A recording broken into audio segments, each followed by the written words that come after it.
All right, we just left off in our Time Warp Trio book about Joe, Sam, and Fred, and they are about to get crushed in chapter 6 at the end. We find out by Bleob the giant's smelly big foot, and we don't know what's going to happen. What was your guess? What's going to happen?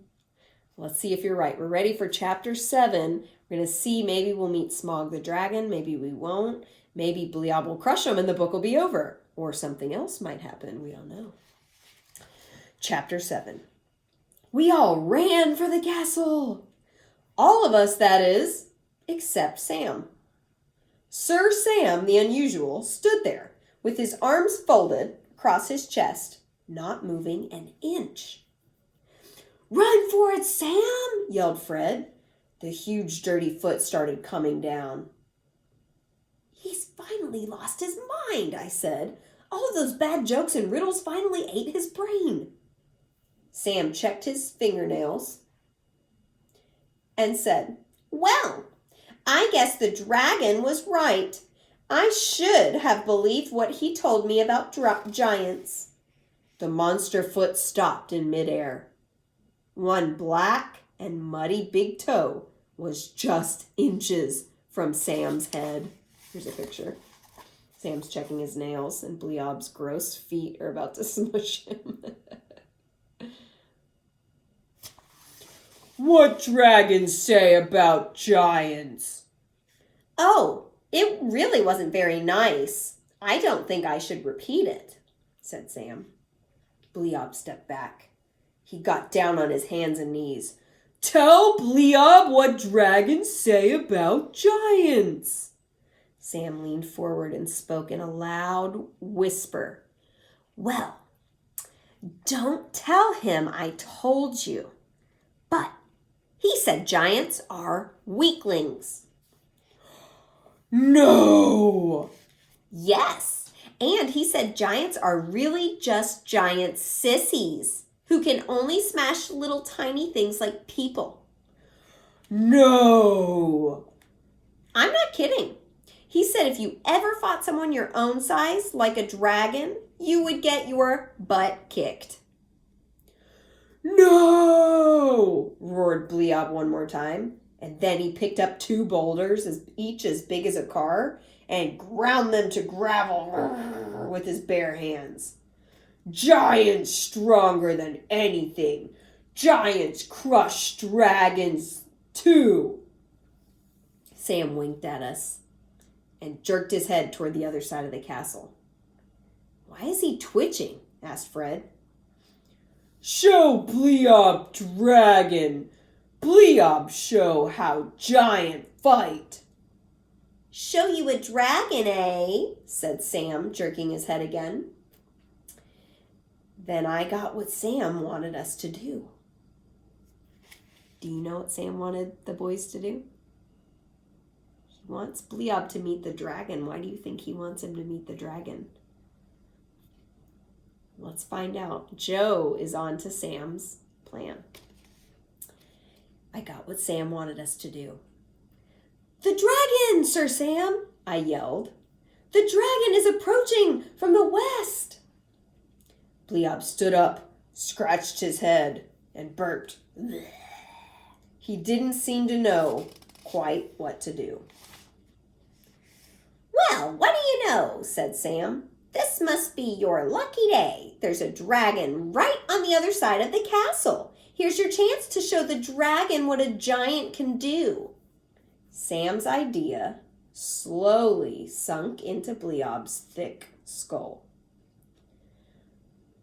That good idea, little man. Bleob show dragon what giant can do. And he charged off around the corner of the castle, knocking 3 trees and 2 huts flat and shaking the ground for 5 miles in every direction. Everyone still standing followed Bleob, not too closely, around the castle just in time to see Smaug the dragon gliding in for a landing. He was truly a terrible sight too. Big, ugly green head, trailing wisps of smoke, shimmering metal scales, huge leather wings, coiling snake body, and iron claws. Fred gasped, "They are for real!" Just as Smaug touched down, Bleob smashed into him.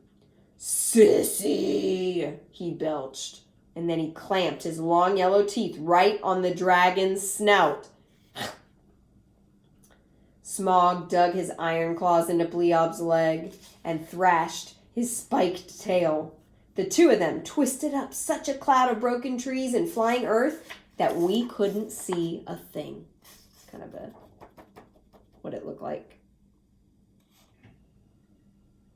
Like a comic book, huh?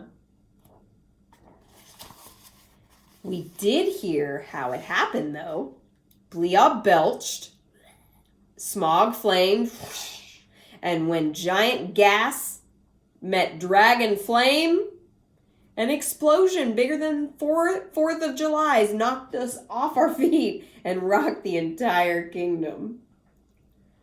"Huzzah!" cried King Arthur and his sitting knights. "What did they say?" asked Sam with a smile. "That's hooray! Sir Sam, nice magic work." We ducked under a castle arch to dodge the pieces of fried giant and dragon meat raining down. "Thou hast saved Camelot and the honor of the Round Table," said King Arthur. "Ask anything in my power, and it is yours." A giant toenail fell nearby with a thud.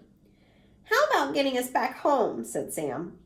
The last few small pieces had splattered down outside in a gentle rain. Fred and I nodded, wondering if we would ever see home sweet, normal, peaceful home again. So they defeated Smaug the dragon and Bleob the giant. And how did they defeat him?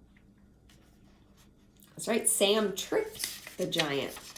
Kind of did something to cancel the two of them out. He said, "I don't think a giant so strong like you can defeat a dragon. At least that's what the dragon told me."